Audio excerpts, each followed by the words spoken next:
Hi, I'm Jaclyn Colville, an interior stylist in Burlington, Ontario, and welcome to my kitchen. So of course, with every project, I start on Pinterest, and I found this kitchen that I absolutely fell in love with. It had a navy island, so that was my number one when it came to designing my own kitchen. So we started off with the navy island.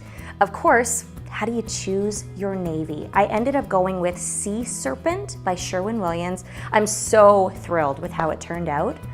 I didn't want it to be too dark in this space though.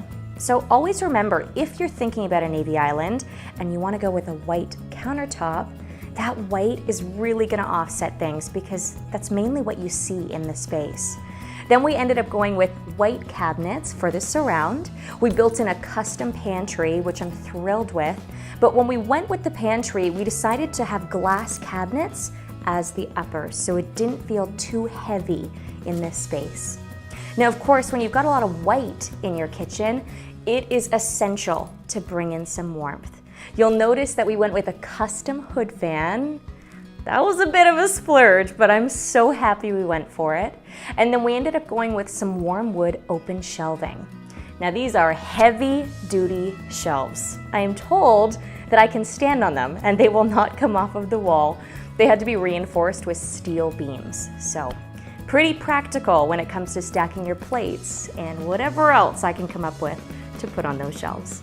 I absolutely love the look of gold and navy. We ended up bringing in some gold elements, but they're not that brassy, traditional gold that you would expect. We ended up going with a champagne color. So it's a really nice, subtle gold that goes so nicely with the island. For the hardware, and this is a great tip, a good takeaway, is that it's really nice to change up the style of your hardware. You can see my hardware is all from the same company. It's all in the same finish. That's really important to keep in mind. But we went with 3 different styles. It really completes the space, having them in the same finish, but makes it look a little more custom. So one place that we saved a little bit of money was on our pendant lights. In the initial photo that I found on Pinterest, I fell in love with the Darlana pendant lights.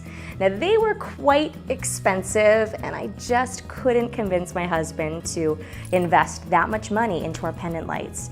Instead, I got these for a fraction of the cost. These are knockoffs of the Darlana light and they probably cost a third of the price.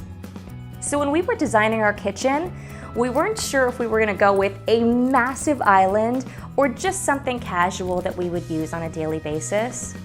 We went big, we went for it, and I couldn't be happier. This is a 10 by 4 foot island with a 1 foot overhang on all 3 sides. Obviously not where the sink is, because I still have to do my dishes. We find this to be the wow factor on our main floor, and we wouldn't want it any other way. One thing that I absolutely love that we updated on our main floor are the front foyer doors.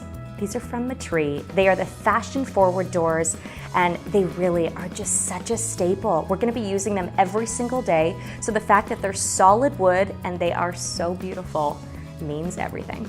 So my hubby and I are known to move around quite a bit. With this home, I really am hoping that we're gonna stick here for quite a while, get to enjoy those beautiful doors, this absolutely incredible kitchen. We've really made this home our own, and I would encourage you, if you're thinking about a reno, that's how you're gonna do it. We've got a baby on the way. This is gonna be the perfect family home for us.